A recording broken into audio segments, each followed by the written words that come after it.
K Kunhalikutty മാധ്യമങ്ങളെ കാണുന്നു. നിലമ്പൂർ ഉപതെരഞ്ഞെടുപ്പ് വിഷയം തന്നെയാണ് അദ്ദേഹം സംസാരിക്കുന്നതിന് ശേഷം പിന്നെ ഘടകകക്ഷികൾ എന്നുള്ള അങ്ങോട്ടും ഇങ്ങോട്ടും ആശയവിനിമയം നടത്തൽ സാധാരണയാണ്. UDF മുമ്പിൽ വന്നിരിക്കുന്ന ഇലക്ഷന്റെ മുമ്പുള്ള UDF മുമ്പിൽ വന്നിരിക്കുന്ന പ്രശ്നങ്ങളൊക്കെ എല്ലാവരും കൂടി കൈകാര്യം ചെയ്യണം. അല്ലാതെ ഞങ്ങൾ പ്രത്യേകമായിട്ട് ഉള്ള മീഡിയേഷനൊന്നുമില്ല. ഇപ്പോൾ താൽക്കാലികങ്ങളായിട്ട് സംസാരിച്ചിരുന്നു. പിന്നെ അദ്ദേഹം ഡൽഹിയിലുണ്ട്, 5 ഡെലിഗേഷനിൽ പോവാണ്. അപ്പോൾ ഞങ്ങൾക്ക് ഞങ്ങളുടേതായ രീതിയിൽ ഞങ്ങൾ കാര്യങ്ങളിൽ ഇടപെടും. ഞങ്ങൾ പരമ്പരാഗതമായി ചില രീതികളുണ്ട്. ആ നിലയിൽ ഞങ്ങൾ UDF പ്രശ്നം വന്നാൽ തീർച്ചയായിട്ടും ഇടപെടുമല്ലോ. അല്ല, ഈ ഹൈപ്പോത്തറ്റിക്കൽ ക്വസ്റ്റ്യൻസിലൊന്നും ഇപ്പം മറുപടി പറയാൻ കഴിയില്ല. ബാക്കി നമുക്ക് നിലമ്പൂർ വെച്ച് കാണാം.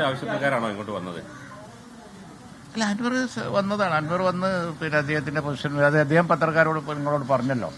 അവരെ ഞങ്ങളെ കാണാനായിട്ട് വന്നതാണ്, കാര്യങ്ങൾ ധരിപ്പിച്ചു എന്ന് പറഞ്ഞു. ധരിപ്പിച്ചു എന്നുള്ളത് സത്യമാണ്. അപ്പോൾ അദ്ദേഹത്തിന്റെ വശം അദ്ദേഹം പറഞ്ഞു. ആ വിഷയം കോൺഗ്രസ് നേതാക്കന്മാരായിട്ട് സംസാരിച്ചതിന് ശേഷം നിങ്ങളുമായിട്ട് ഷെയർ ചെയ്യാൻ എന്തെങ്കിലും ഉണ്ടെങ്കിൽ വൈകുന്നേരം ഷെയർ ചെയ്യാം. അൻവറിന്റെ ഇന്നലത്തെ പ്രതികരണം ശരിയായില്ല എന്ന് തോന്നുന്നുണ്ടോ? നിങ്ങളെ ഈ ക്വസ്റ്റ്യൻസ് ഇനി ചോദിച്ചുകൊണ്ട് കണ്ട സമയം വെറുതെ പോവുള്ളൂ. അല്ല, അതെ ഇത് നമ്മളത് അങ്ങനെ അനലൈസ് ചെയ്ത് വന്ന് സമയം കളഞ്ഞിട്ട് കാര്യമില്ല. ഞാൻ ഇത്രേ പറയുള്ളൂ. പിന്നെ പറയേണ്ട അത്രേ പ്രസക്തിയുള്ളൂ. ബാക്കി നിലമ്പൂർ കാണാം നമുക്ക്. ഓക്കെ, ഏതായാലും സ്ഥലം നിലമ്പൂരല്ലേ.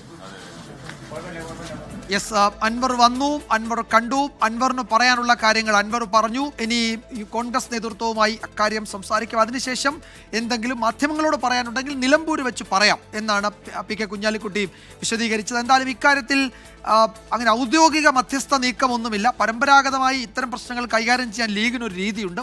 അതനുസരിച്ച് ലീഗ് അതിൽ ഇടപെട്ടു എന്ന് മാത്രമേ ഉള്ളൂ എന്നാണ് കെ കുഞ്ഞാലിക്കുട്ടി വിശദീകരിച്ചത്. ഒരുപക്ഷെ വൈകിട്ട് കൺവെൻഷൻ നടക്കുന്നുണ്ട് നിലമ്പൂരിൽ.